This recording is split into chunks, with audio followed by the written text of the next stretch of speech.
Thank you. I'm really excited to world premiere my new film called My Mother's Wing.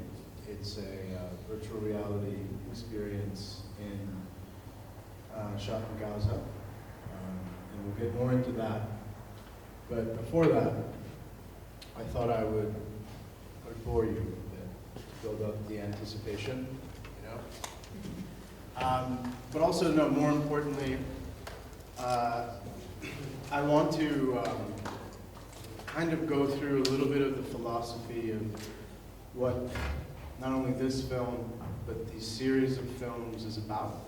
This is the third film in the series. The first one was Clouds Over Sidra, which is a story about a 12-year-old girl in a refugee camp in Jordan, which is a Syrian refugee. The second film was Waves of Grace, which is about an Ebola survivor in Liberia. And so these are films that are part of, go to the next slide, UNVR. You can go to unvr.org to learn more about our project and what this is about. You can follow me on Twitter too. I don't have that many followers. I want to just step back to think about how we thought about storytelling on UN issues in virtual reality. And I want to kind of put it within the context of our broader ways that we tell stories, which are generally have not been very successful, right? If you see a lot of UN films, and we'll go through it, they have a certain approach, and what I saw was an opportunity within virtual reality, but also new media, and also other things that we'll do that I'll show you, that allow for a different type of storytelling that we think is a bit more authentic. So I want to take you to the next slide,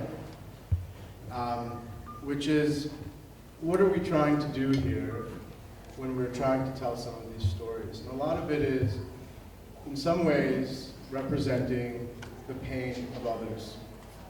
Because a lot of it is, a lot of UN issues is always bad and sad things are happening. Do something about it, world, right? And people are like, how do you represent it in a way that makes people feel engaged, so they're not just spectators, but they're really becoming agents of change and trying to do something that would really be meaningful. So, since photography became in existence, photography and images have been used to try to get people motivated about understanding conflict and pain, to try to stop it, to try to get people to do it. So, Representing the Pain of Others is also an allusion to Regarding the Pain of Others, which is a book by Susan Sontag, and also who I think is a lot of the philosophical underpinning for a lot of this work, which is trying to do it in a somewhat, I don't want to just say ethical, but in a way that's more effective, but also ethical in that way. So we go to the next slide. One of her quotes regarding the pain of others is, "It is passivity that dulls feeling." And I want us to kind of always think about that as, what that means with VR, what that means with certain photography. And she was relating to that in how certain imagery that has come up really, dulls feeling. And so she argues for a different type. So we'll go through that. So before that, I just want to read a very long quote, because I'm trying to bore you, it's late. To those who are sure that right is on one side, oppression and injustice on the other, and that fighting must go on, what matters is precisely who is killed and by whom. To an Israeli Jew, a photograph of a child torn apart in the attack on the Sbarro pizzeria in downtown Jerusalem is first of all the photograph of a Jewish child killed by a Palestinian suicide bomber. To a Palestinian, a photograph of a child torn apart by a tank round in Gaza is first of all a photograph of a Palestinian child killed by an Israeli ordinance. To the militant, identity is everything. All photographs wait to be explained or falsified by their captions. During the fighting between Serbs and Croats at the beginning of the recent Balkan Wars, the same photographs of children killed in the shelling of a village were passed around at both Serb and Croat propaganda briefings. Alter the caption, and the children's deaths could be used and reused. So what that means is, one of her central sort of theses is some of these stories, some of these photographs, even though it's one same thing, can have very different meanings for different people behind it. And in some ways, they can be used to motivate people to stop killing. But for others, that same photograph is keep killing, you know? And that's why, you know, with what we're trying to do and with our project, we try to take a different approach where it doesn't fall within that sort of thing. And we try, but, you know, we'll have a discussion if we succeed. So we go to the next slide. This is the 1860s, the Civil War. One of the first photographs, and these are people, these are civilians, and even some politicians, who are watching war. They're spectators to war in the battlefield in the background. And this is a picture of them watching, kind of showing that since the kind of beginning of horrible things, we wanted to be in there. We wanted to know what's going on. And photography and video and now VR is being used for that same sort of purpose. So go to the next picture. This is from, this is like in 1930. This is a German photographer who, after World War I, published a series of a very influential book called, I don't speak German, but Krieg der Krieg, which is War Against War, which was at that time showing the most shocking photos that probably don't even shock you now because we've been numb to a lot of this. Dead bodies, if you go to the next slide. Carcasses in that way.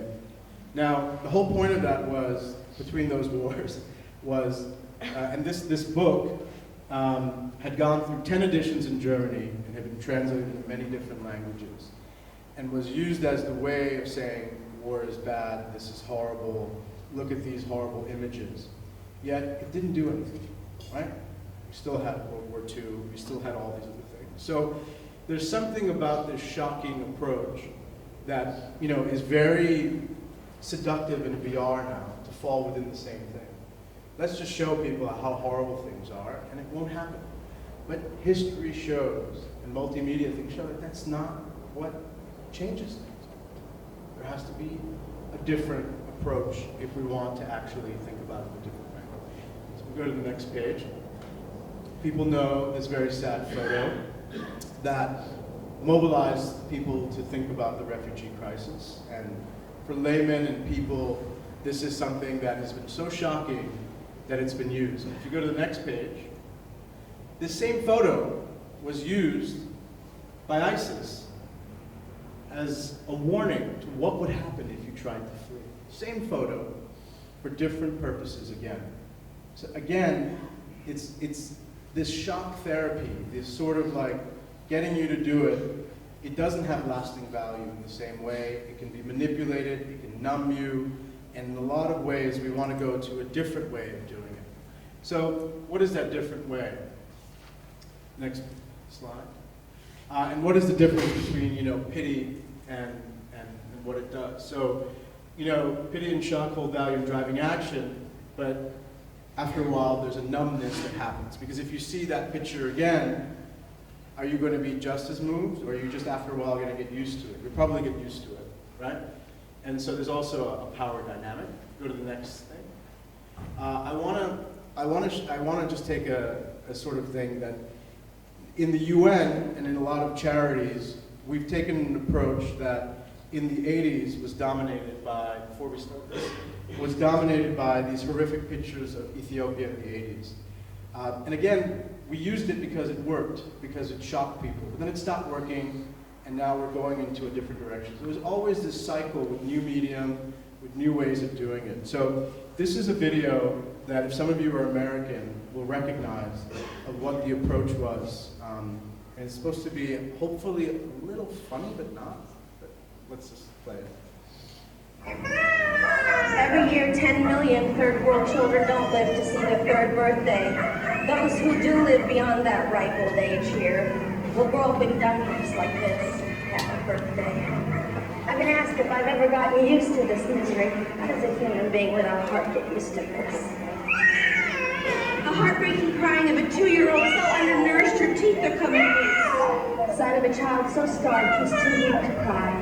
And one so dehydrated by diarrhea he doesn't even have the tears to cry with. Now I can't get used to this any more than you could, but we can get rid of it. Yes, we can. You and I and CCF. Your 70 cents will put life-giving medicine into a dying little body, nourishing food into a little stomach, education into an impoverished little mind. Can you think of a better reason to call CCF right now than the chance to give some child the best birthday gift of all? A life of many, many more birthdays. Are you coming? Okay, we don't want to do that, right? But that was normal.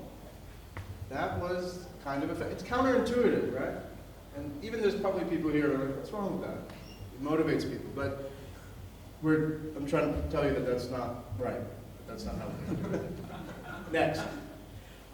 So the first film, with Clouds Over Sidra, it was an opportunity to do something on the refugee crisis. And I really, when I learned about virtual reality, I realized that it's static, it's slow, it's long shots. I know everybody's challenging all of that now, especially you.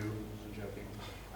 But it should be challenged, and I'm sure we're going to get into it. But in the beginning, I was kind of, I met up with Chris Milk, who runs Verse, and really is like a mentor to think about it.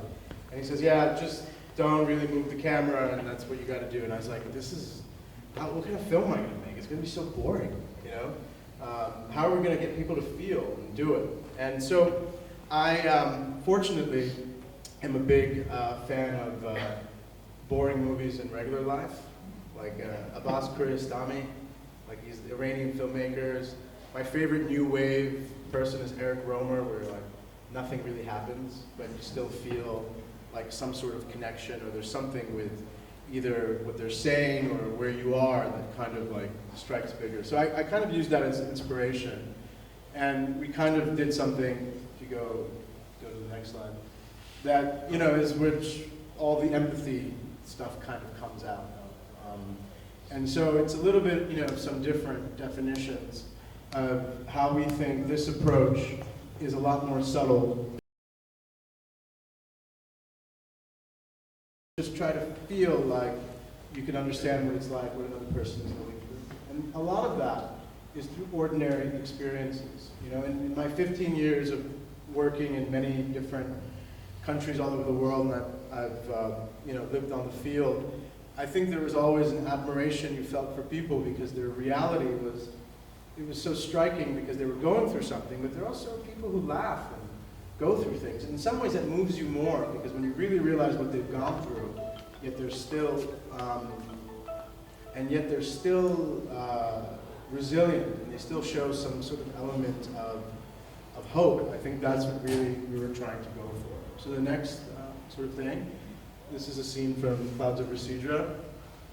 Next. And this is a little bit what we're trying to do with some of this. Go to the video, the reaction video next. Yeah, so I know you haven't seen the film. So when we did it, we knew we were onto something when we started market testing. That's the great thing about the UN. It's like in hundreds of countries, and there are all these offices. And somehow we've turned the UN not only into a production house, where that's where we get our stories and we talk to people and we kind of figure out what's interesting to do, but we're used as a distribution network as well, where we're in many different countries, and even this one is in New Zealand, where there's a lot of UN offices that work to engage young students. So this is a reaction video of people after they saw Clouds Over Sidra.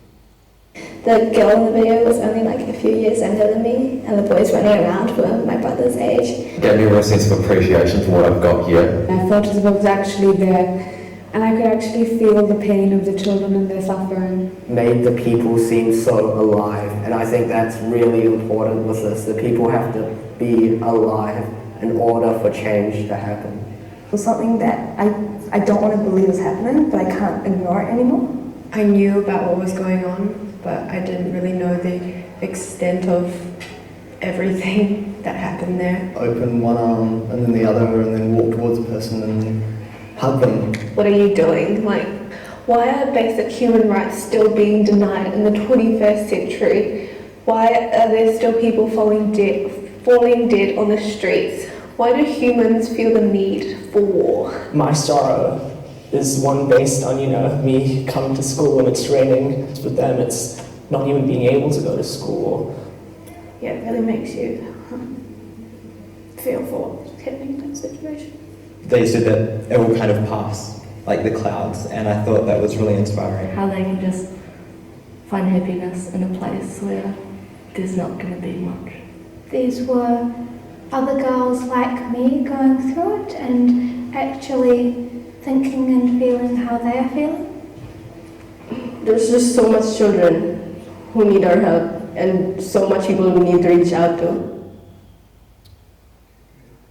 The next slide.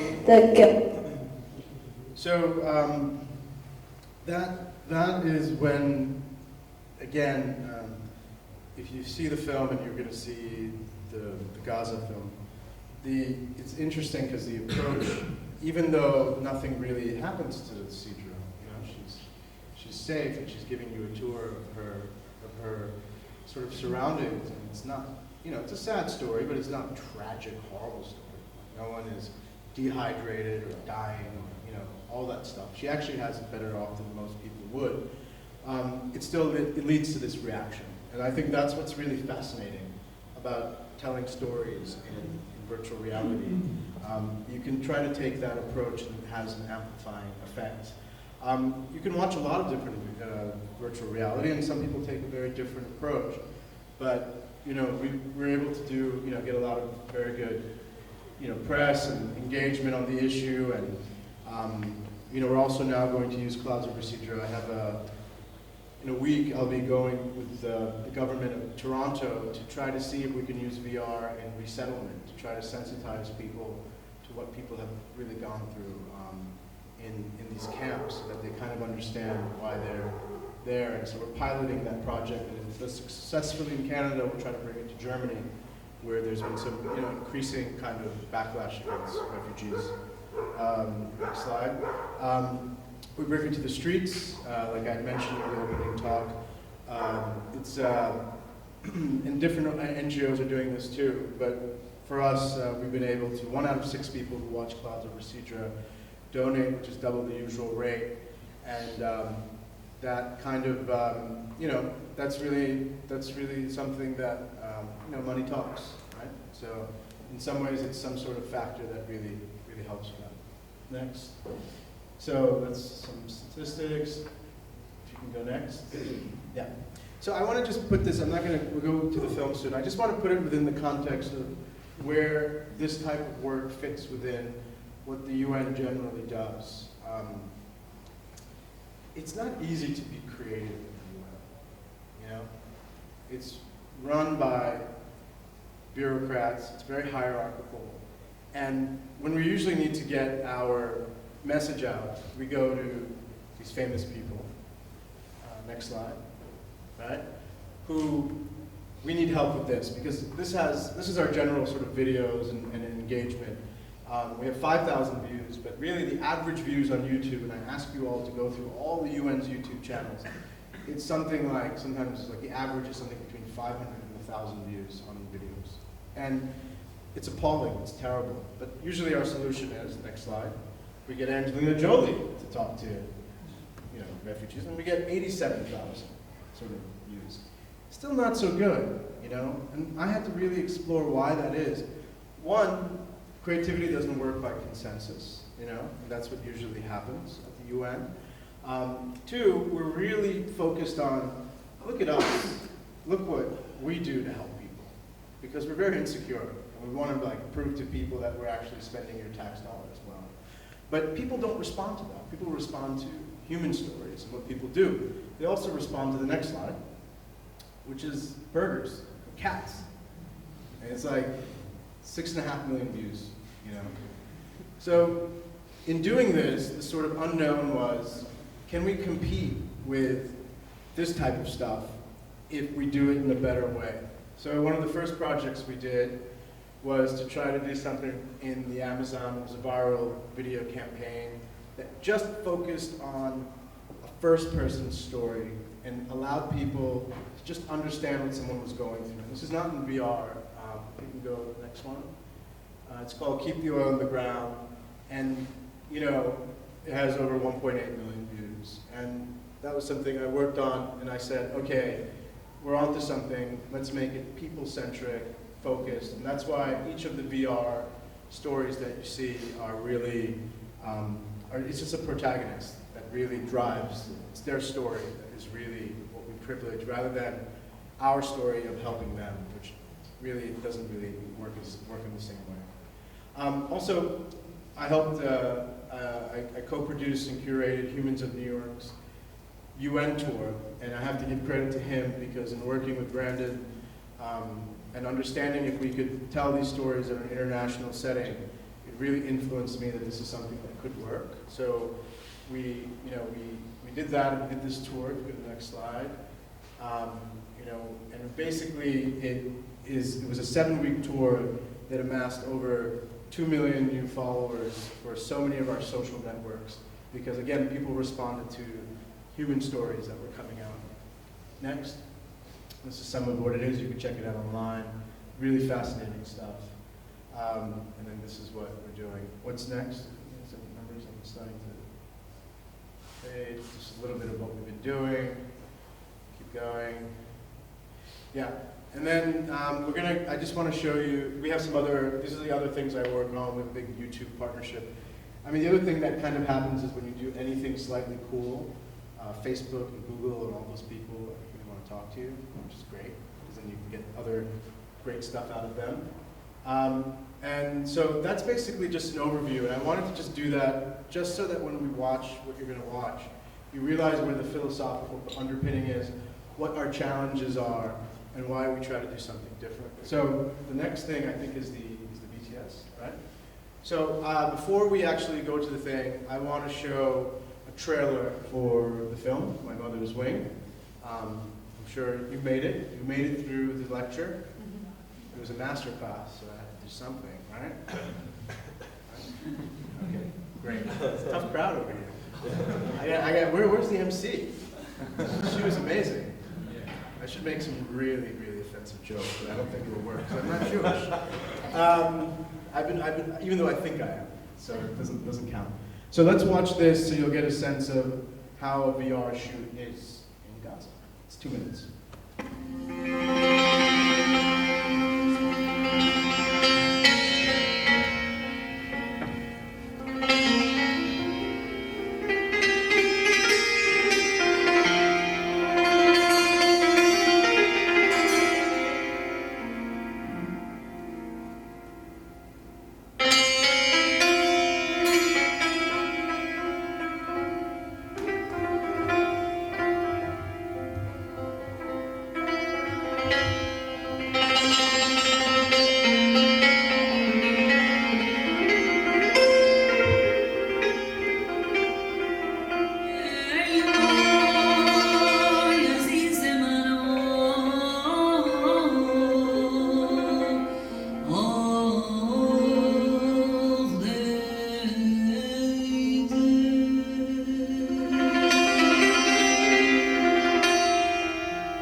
So at this point, we're going to go into picking some people. We're going to come up on stage to do it.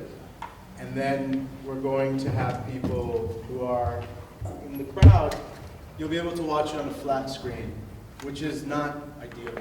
And I'm a purist, and I'm making an exception. Because I would never, ever want to do that, but we have to, work with our limitations. So they'll be watching it while you'll be seeing what they're watching, and then we can do a little bit of a Q&A, and then we'll have 6 other people come up who can do it. So we'll try to have 2 rounds of 6 people each. And then, we can talk about why we decided to do something like this. And we can have a discussion about it. And that's where we would go. So who would like to, I have to pick people.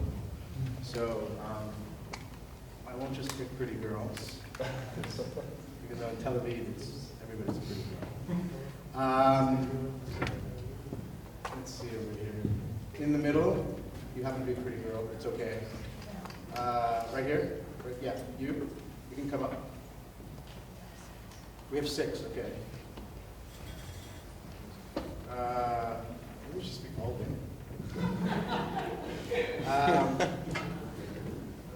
Okay, 2. Yeah.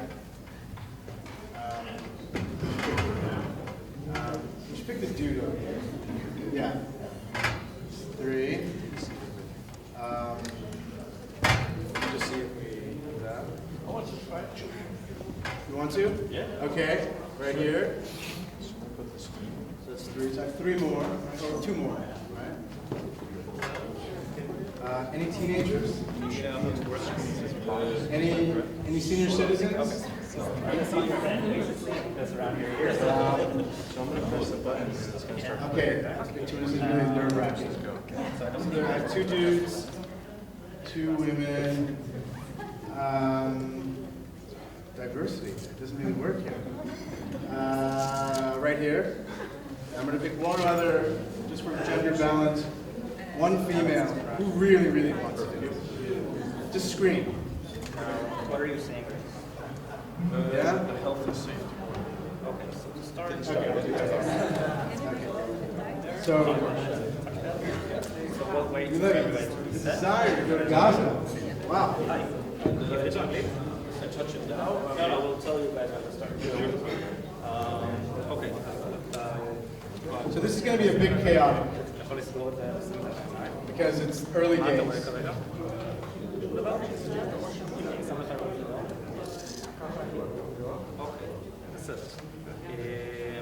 אז כשנגיד, תיגע בצד ימין. They shut off the AC. What do you see? Okay. התחילה טובה. This is the verse, right? בסדר.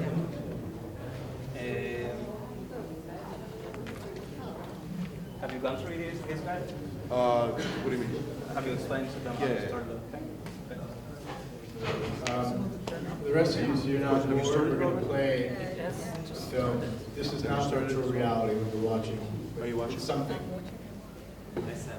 Are you watching? So, people with the VR sets, you can start by touching right of your headset. Yeah.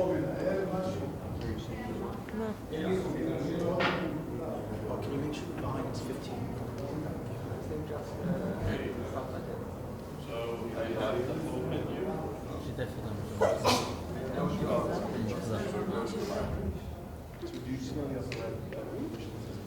Yes.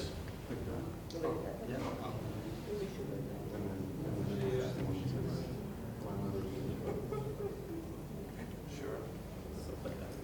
Oh, there.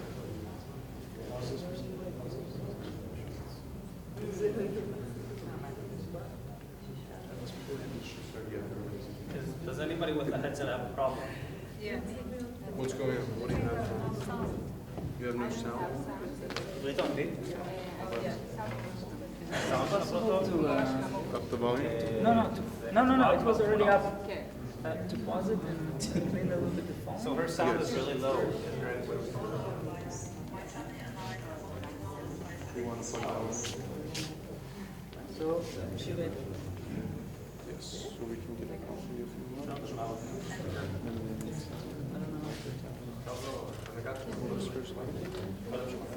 So that one's not available.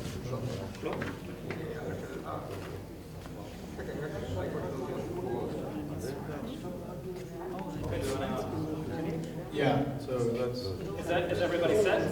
There'll be 6 more, we can do 6 more.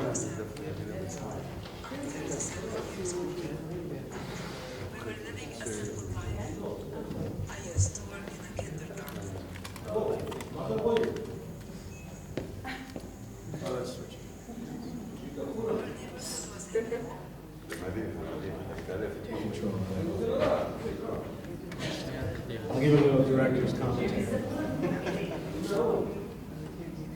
Never been done before. That's the great thing about it. You keep saying that. It's only you and Mark Zuckerberg's done it. A little bit, yeah.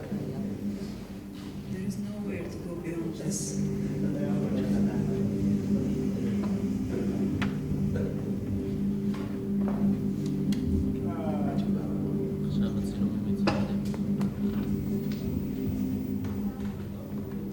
My name is Sandra Simon. I am 37 years old. We were living a simple life. I used to work in a kindergarten. Do you have another one? Yeah. But we are, Do you have other our neighborhood was headphones? heavily bombarded in the last war. But we are grateful for our life and are okay with the destiny God chose for us.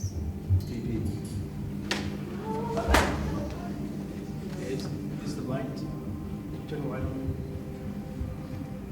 Turn the light on? Light on to the back. My husband used to transport bricks, but is now driving a taxi while I raise our children. When he's not busy, he drives us to work. Many people lost their homes in the previous wars, rebuilt them, only to have them destroyed again.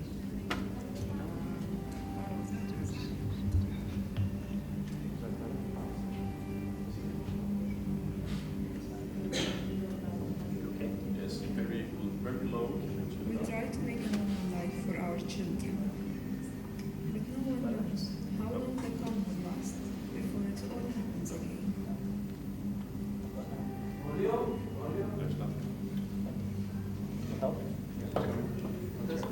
Turn a little louder. You can't turn it too loud because you don't want to disrupt them. So it's weird. On 17th July, we had to move out of our home because of the bombing where we lived. We took shelter in the Honora schools, as instructed.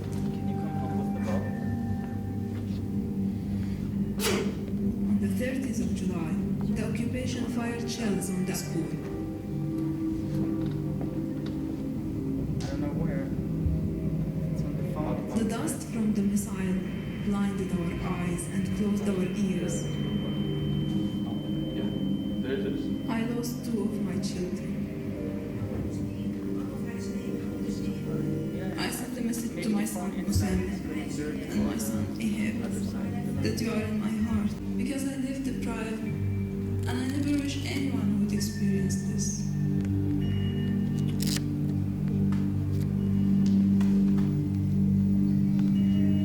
The loss has been difficult for all of us, especially Musa, my middle child. He used to be a good student and now he doesn't want to go to school. And the teacher says he cries for no reason.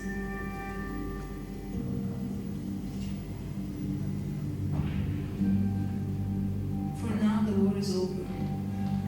Musa wakes up midnight screaming. I try to comfort him, but the truth is, I too am afraid.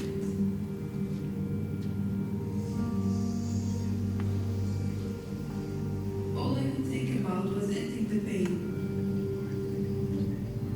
For the sake of my family, I went looking for help.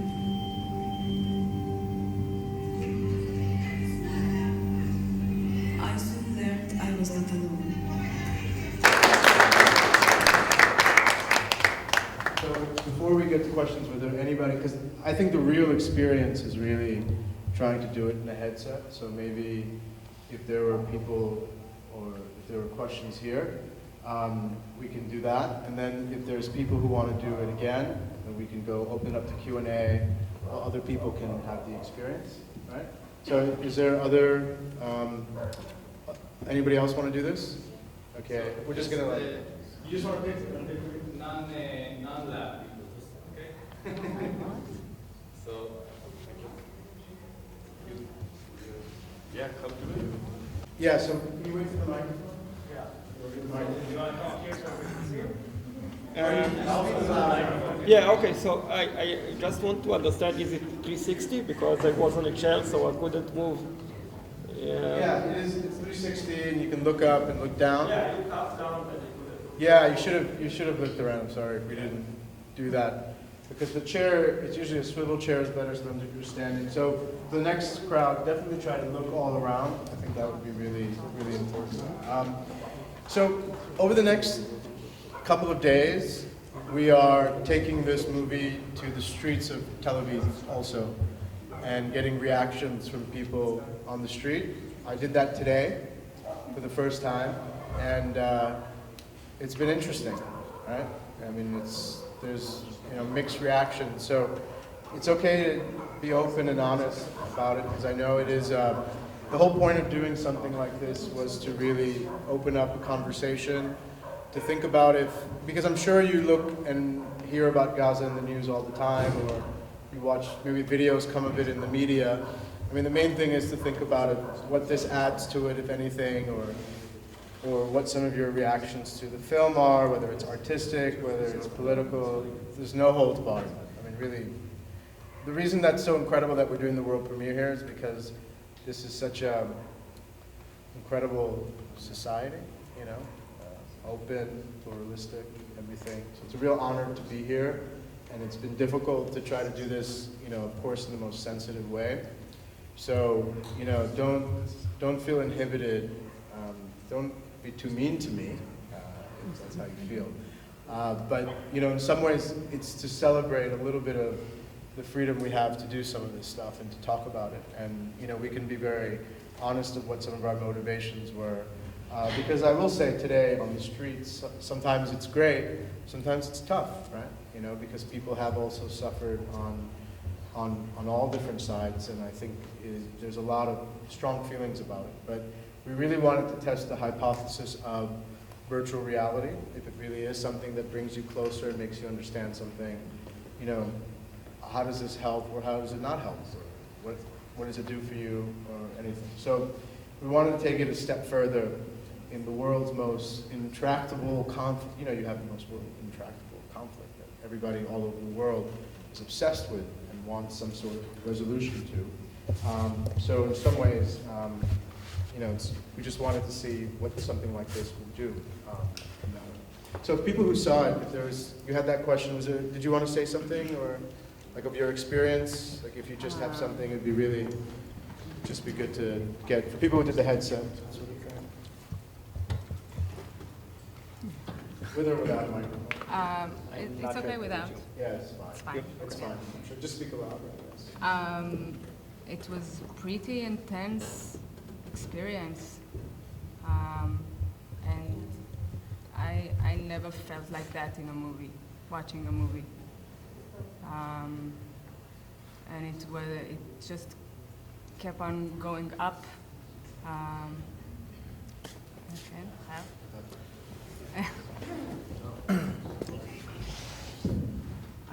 So I said it was a pretty intense experience, and that I never had such an experience watching any kind of movie or thinking about Gaza. I don't know, it was like a new thing, which is amazing for me to experience. Thank you. Thank you. Did you want to say something?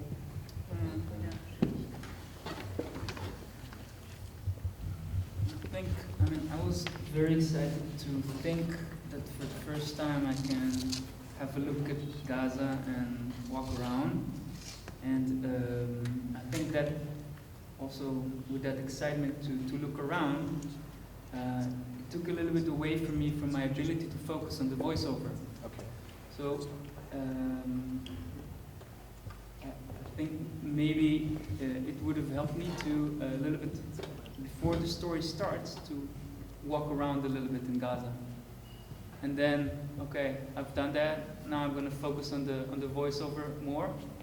And yeah, I also there was some technical difficulty there, so that's maybe made it more distracting. So I'm not sure if it was the thing, but it was quite exciting and amazing to see, to think, wow, this is my country. I've been living here for 38 years, and it's the first time that I actually can really feel that I'm on the streets there and see how people are living and see the devastation, but also the nice ending that you can see, that kind of the pathway, the nature, the sun. So it's very nice. Thank you. Yeah. You know, that's a very good point. That Sascha Anselt, who's the creative director of Oculus Story Studio, he works in animation, and in the beginning of his VR experiences, he does just that. He gives you a lot of time to just be in the space. And then slowly there'll be a cue, or a bird will come. And then you'll start the experiences not right away. So it is something we think about, and that's very good feedback of how we would do it. But I think a lot of it is, was that your first VR experience also? Downstairs, just like in and out, there was a suit, and also there was one that was very, very basic, just to see something. But it was a while ago. Yeah. Cool. Anyone else did you want to say something?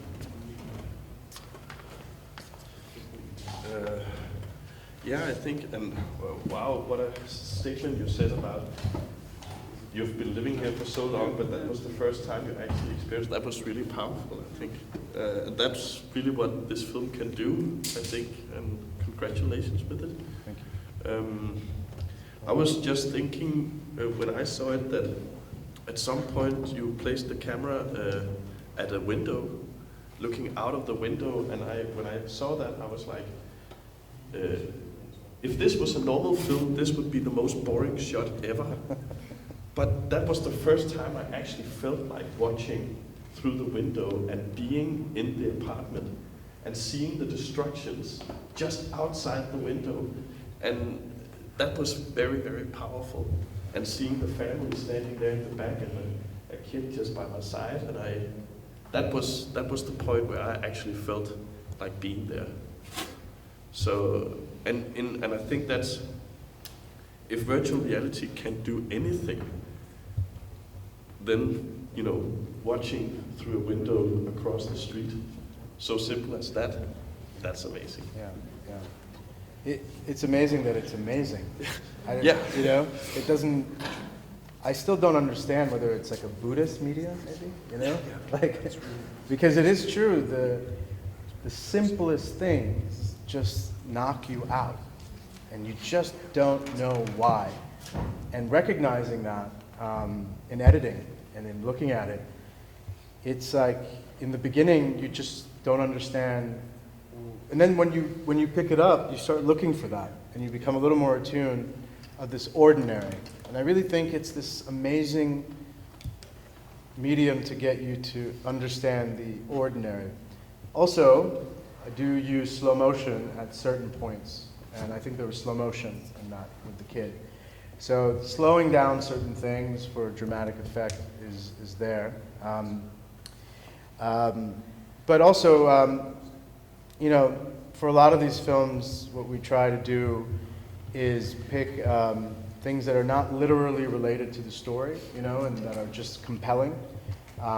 So I think the carousel, when I went to the carousel, the amusement park, it's a very interesting story because the family was very dedicated to cooperate, and at some point, I feel horrible about this, but they took the kids out of school for a day.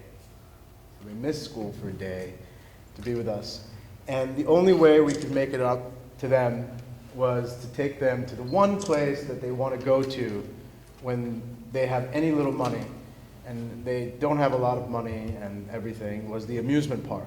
And so that's why we took a trip to the amusement park. When I saw the carousel, I just thought, oh, that's great. And then at the same point, they said, oh, do you want to see this Banksy? You know, there's this Banksy, you know, Banksy went to Gaza. And so we have the Banksy in there of like the kind of carousel on the watchtower, you know. And I was like, oh, that'd be great to superimpose them and do something artistically pretentious. I could pretend like I'm, you know, Martin Scorsese or something like that. But I don't know if those things always work, but we try. So that kind of stuff also works sometimes too, because it takes you out of it. So it's not just heavy stuff and doing it, but thank you. I mean, you don't have to be all nice to me. You know, I know there's civility, but you know, there's the question of, you know, why not show? You know what? The main question, the main sort of hardest question for me, and we have, I've talked to some press here, and I've been on the streets, is, oh, you're just showing one side of the suffering. Why aren't you showing our suffering? You know, what would you say if somebody was here from, you know, southern Israel and, you know, lost somebody too, and here they are going through that, you know? And those are difficult questions, you know? I kind of think they're unfair in some ways, because I think you could pose that in a lot of different things that you do with all the different types of stories that we do. So, but, you know, I mean, if you have questions related to that, we can talk about that. You know, for doing this with VR, we really want to bring people to, yeah. So if you show this video at the Gaza site, aren't you like just doing the same thing as you said in your keynote that you wouldn't do? Like showing the dead kid to people would... Yeah, yeah. But the idea is, my sort of thing is, would extremists on both sides use this to justify different behavior? I think it would be very hard for Hamas to use this as propaganda, you know. And I think it'd be very hard for the Israeli right to use this as propaganda to do it. I mean, I think, you know. So, I mean, unless you disagree in that way, but I think that's where I don't think it can be manipulated. I think people would just say, that's sad, and they would have the same experience as you have here, of feeling like, you know, focusing on the loss of a mother in some ways. But that is the fine line and a gradient, you know, of what we try to do. There was a question here. Let's make this tough for film. Yes. Oh, you guys want? Is there a question here? Yes. Okay. So there's no microphone, so you have to screen your insults. My question is, why did you choose the connection between Gaza and technology? I mean, it's really nice to see Gaza from 360 degrees, and there is a political issue here that, like you said, I don't think it's any different from what he said. From what you said, you wouldn't do, because for me it looks exactly the same.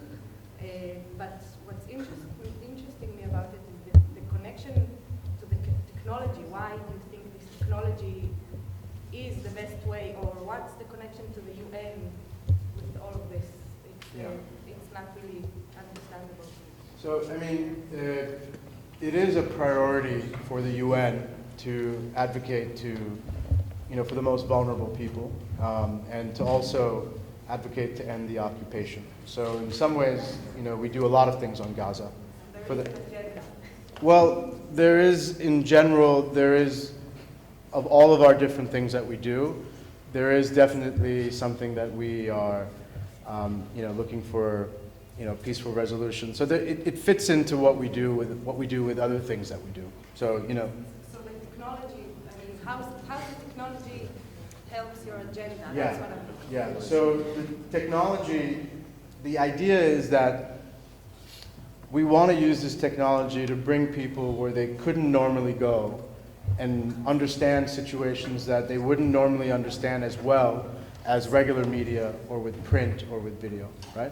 So the second film we did was on Ebola. So you can't go to an Ebola clinic, but we can show you what it's like to be in an Ebola clinic with people who have it. You can't go to a refugee camp and be inside their room, so we take you there. Most people can't go to Gaza, whether you're Israeli or whether you're anywhere else. There's all these misconceptions or all these other things that I think if the people go there, they can make a more informed decision about what is it that they are getting into, or what is it that they're talking about in some ways. So I think it was that lack of access. I think it's the extreme vulnerability of people. I think that makes it a more compelling thing to do, to use a technology for something to get more information, you know? So the story, as you can see, and I think what was really the reason we wanted to focus on it, is the mother says something in there where she says, I wish to God that no mother would lose their child that I did, and I don't wish that on anyone. And I think, you know, in a lot of ways, there's so much about her story that is not angry, it's really just about loss, and I think it's a universal story that I think a mother on most conflicts would be able to understand of what it's like when something like this happens.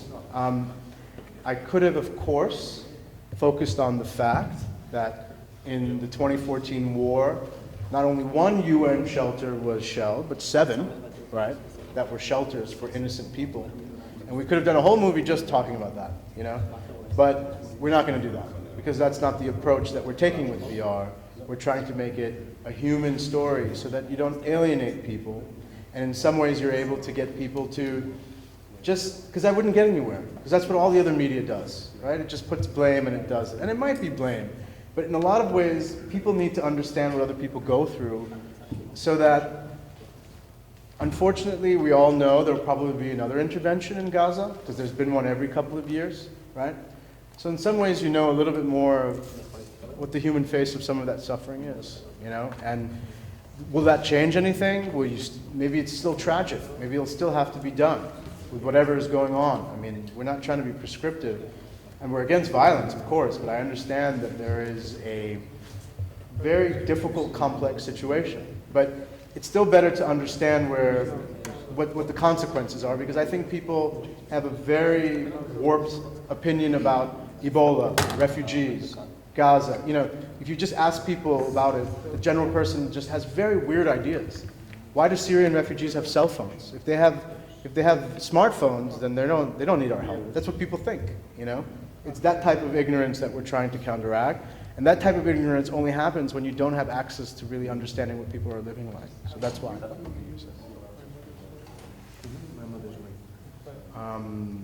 Was anybody else who saw it and wants to? Let's make it spicy. Right here. Did you see it already? I just saw it. Okay, great. I hope I couldn't hear the discussion while I was watching, so I hope I'm not repeating something that was out. No problem. I was surprised that there's a heroine in the film. You see the character from the outside, and my assumption would be that the medium would use that I would actually be looking through the eyes of the protagonist of the film.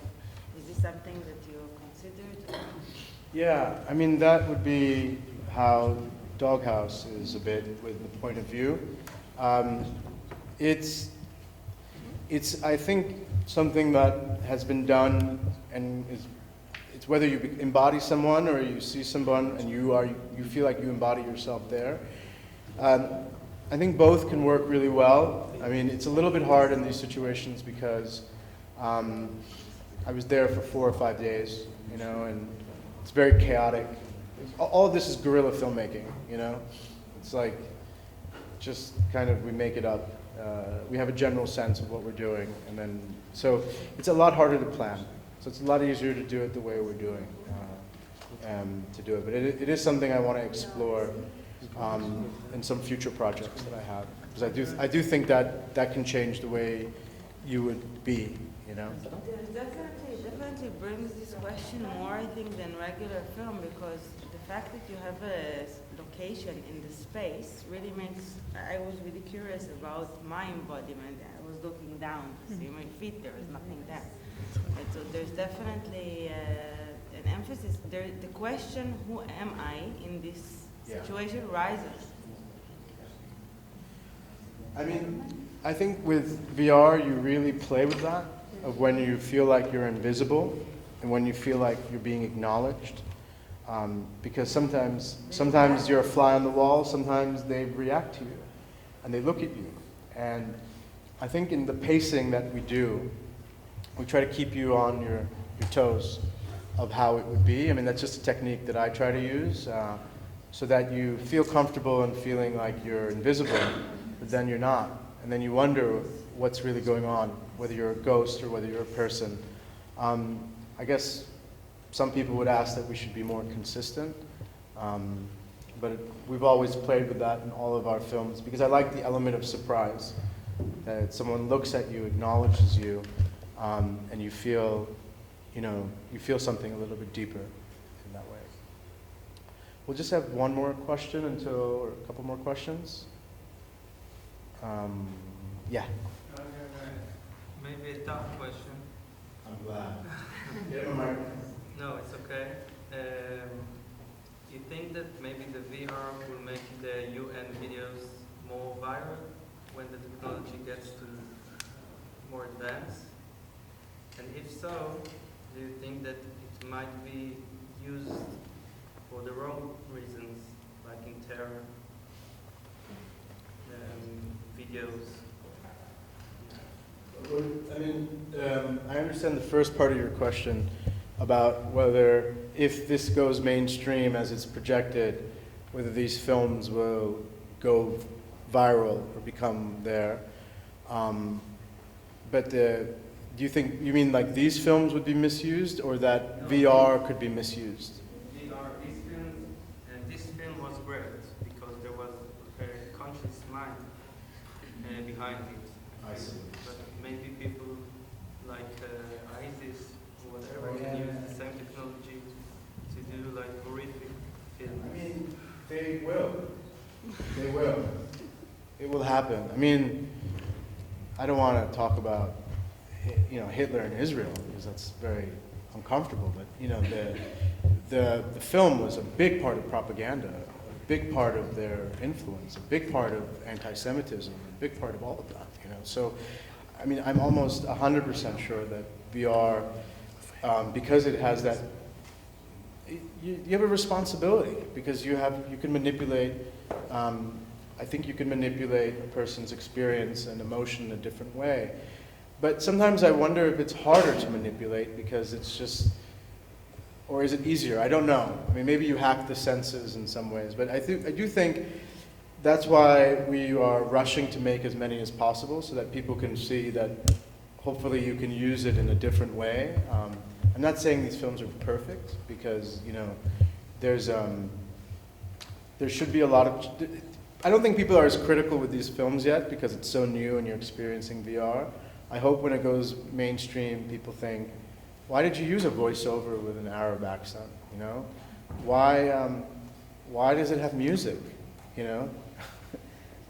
Newsflash, 50% of this emotion of the film is still music. If I took the music out, it's an interesting story, but with the music, you feel more dramatic effect, right? So it's a choice that you're right. If it is used, it will be used by other people because that's unfortunately the duality of the human experience, with good and evil. So we try and do that, but right now, before we did what we did with Clouds Over Sidra and what Nani's did with Project Syria and everything, most of the money that drives this industry is gaming and a lot of pornography, and entertainment. And, we really want to, from the very get-go, I think it's a real honor and a privilege that the UN is able to, not just be something that is done later. It's something that's done at the beginning so that we can set the tone. Because I think if you're a 15-year-old and you're getting your VR headset, and you're 15, I don't know if you remember when you're 15. Remember when you're 15, right? 16? You're very impressionable when you're that age, right? And for me, when I bought a U2 album, or Moby, was a DJ, he had an album called Everything Is Wrong.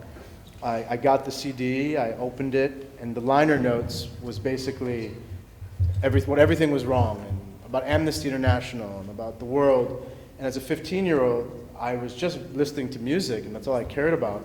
And all of a sudden, it gave me political consciousness, it made me think about it. So if a 15-year-old gets their VR headset and is able to, there's not that much content, and they're able to find some of this content in a new medium, then maybe they'll think twice about what that means and how it impacts them. So it's the combination of it being someone's first VR experience and what they're experiencing that I think can imprint them in a very unique way. That is why the world premiere of this should, I think, be in Israel, because in some ways people are going to want to experience VR, but it's slightly jarring that it's something that shows them that they can feel something right there, but hopefully makes them realize that the other side can feel them eventually too. We're going to get to that position where the walls will not keep us apart. There will be a way for us to understand each other through technology. Will that lead to world peace? I don't know. But at least it's worth trying. That's what we're trying to do. If there's no more questions, I'm going to stop talking.